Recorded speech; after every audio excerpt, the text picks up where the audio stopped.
Direction Studio. Okay, so I don't really have all my lights up. I don't have my good camera out right now, but I wanted to get this video out because I think that it's important. So today we're going to be talking about what creative assets you need to have to release alongside an album or an EP or even like a new single. There's a number of assets that are really important to have, and there's things that's really sort of non-negotiable in that space. So I want to take you guys through what that ought to be and how to keep everything on brand for the music. So the first thing, and this one is obvious, this one's sort of an obvious one, but you need to have an album cover. You need to have something that really encapsulates what the music is doing for the audience or the listener, what it's doing for them visually. So something that kind of brings the audience into your world. So what that is completely up to you guys on that, what that cover looks like, what that tone is, what that art looks like. My advice would be to make sure it's something that really goes hand in hand with the themes of the music. Something tone-wise that matches what you guys are doing with the music. I think that's very important. I would say don't cheap out or don't do any shortcuts when it comes to putting out good album art. Album art is, in my opinion, album art's everything. Album art is very, very crucial, and it's something that I think a lot of the time nowadays, it's really easy to kind of overlook and to just put out, a color or is something that you got on your phone, and all of that's fine as long as it's pointing back to the music itself. So do a cool album art. Make sure that you really spend time thinking about it and making sure that it's something that really aligns with the music itself and the tones in the music. Okay, number two, for when you were going to post this stuff, just post a photo with the track listing on it. It's really simple. It can be something that, or it should actually be something that really goes hand in hand with the album art itself too. So something that kind of vibes with that, something that sort of just lays out, here's what the music is, copyright info if you want logos on there or like any of that stuff, but something that just points back and says, hey, look, here are my, 5, 10, 15 tracks, however much it is, but something that really kind of points back to that. So a back cover. All right, the next thing we're going to talk about is promo images. Do not cheap out on promo images. When you are doing a photo shoot, you need to think in like 3 different layers. Do a photo shoot for, if you're gonna put a photo on the cover of the album or on the cover of the single art or the EP, whatever it's gonna be. Think about that.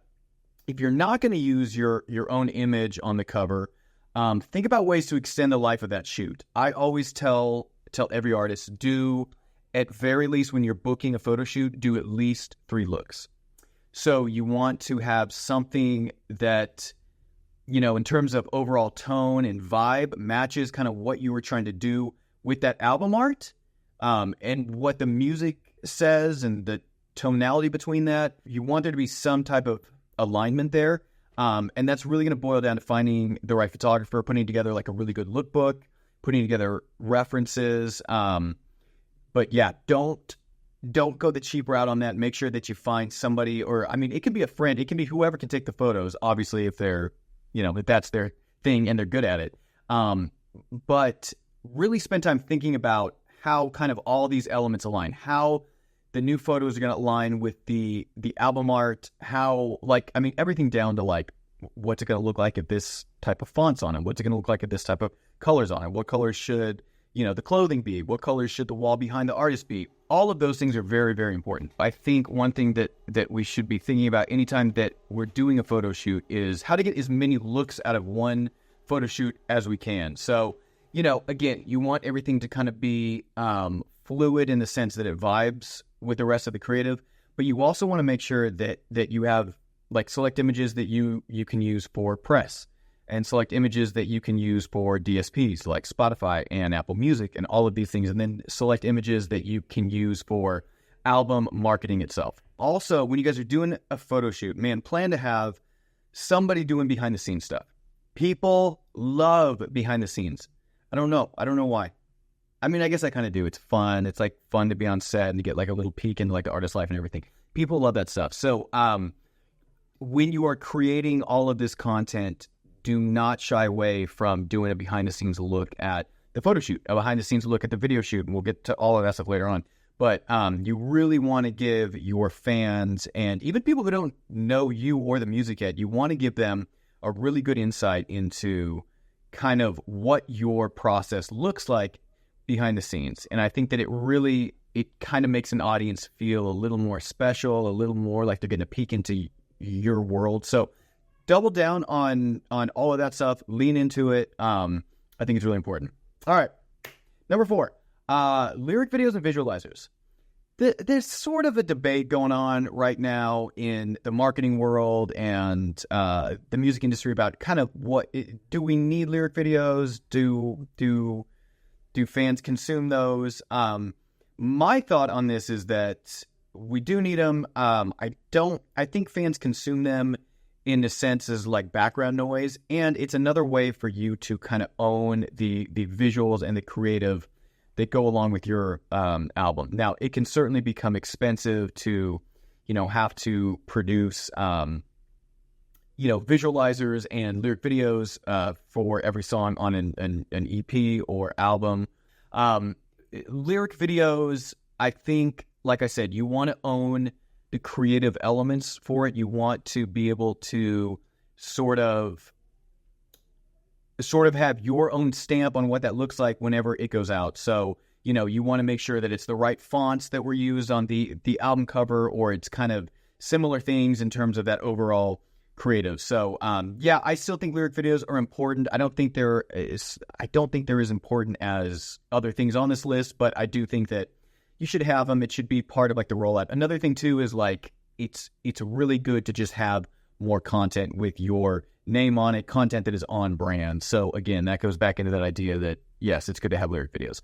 Visualizers, man, I love doing visualizers. I think you can do a lot of really fun stuff with that. Again, I always point back to the core brand element in this, and that's going to be the album cover or the EP cover. I think all of that visually has to really tie in and kind of tell the story of, what's happening with the visualizer, and even down to like what's happening with lyric videos as well. But I think that a visualizer can be a really creative, fun piece of video content that can just push the music out a little bit further. And it's something fun and easy for audiences to digest, whereas maybe taking, whatever it's going to be, like, for example, let's say that it's just going to be like a loop of the album art, or it's going to be some visual component, or it's going to be the singer walking down the street doing his thing. Whatever it's going to be, it's a very simple way for audiences to kind of digest the visuals as it pertains to the new music. So, I think do it. And man, I think have fun with it. It's not really like a music video where you kind of have to, I think music videos require an audience to kind of chime in and to focus on the length of that video, right? So if you put out a song that's 3.5 minutes long, you want an audience member to spend 3.5 minutes consuming the music video and taking away from that what the vision for it was. Whereas with visualizers, it's much less at stake. You can do some kind of off-the-wall fun stuff, and you can kind of show personality there. And I think that that's important. So, which brings me to my next point. So, number 5 on our list is music videos. Man, I spent about 7 years directing music videos and loved every second of it. That's not entirely true. I didn't love every second of it, but I did enjoy directing. It pains me to say that I don't think music videos in today's music ethos really push the needle much in terms of just what it does to reflect back to the music. Now, like with anything, that's a rule that can certainly be broken. You can certainly have the music videos like Childish Gambino's This Is America that really kind of break the internet in a sense, and obviously that would move the needle. In general, though, I think a lot of audiences are kind of reaching a music video fatigue. Just kind of seeing the same stuff, a lot of the same cinematic images are just kind of happening again and again and again. So I think music videos have kind of gotten to a place where they might not be as exciting, although I think that tide will turn. But I definitely think when you're thinking of a music video, really think of a way that you can turn it into more of a campaign-based thing. For instance, if you are going to release, 3 singles off of this EP or album, think of a way that you can brand all 3 of those singles into one narrative storytelling device that can be told throughout 3 different videos, right? So that's a good way to just really knock out 3 songs in one shoot, basically. And depending on creative, that can be a little tricky, but I do think that if there's a way that you can tell a story as it pertains to your album and to your creative, if you can tell a story that takes place over 3 videos instead of just spending all that on one video, I think that's going to take you a lot further, and I think that's going to be more interesting for your audience. So think about that when you're kind of lining out the music video concepts. I think it's worth exploring. Again, man, behind the scenes stuff. Guys, if you guys are doing a video, make sure you have somebody there to capture behind the scenes of everything. Man, and that even goes back into like when you guys are recording this music, when you're in the studio, when you're at home just thinking of stuff, set up a camera, set up your phone like I'm doing right here, and really just film yourself recording the songs, working them out, changing parts around. But again, like people love behind the scenes.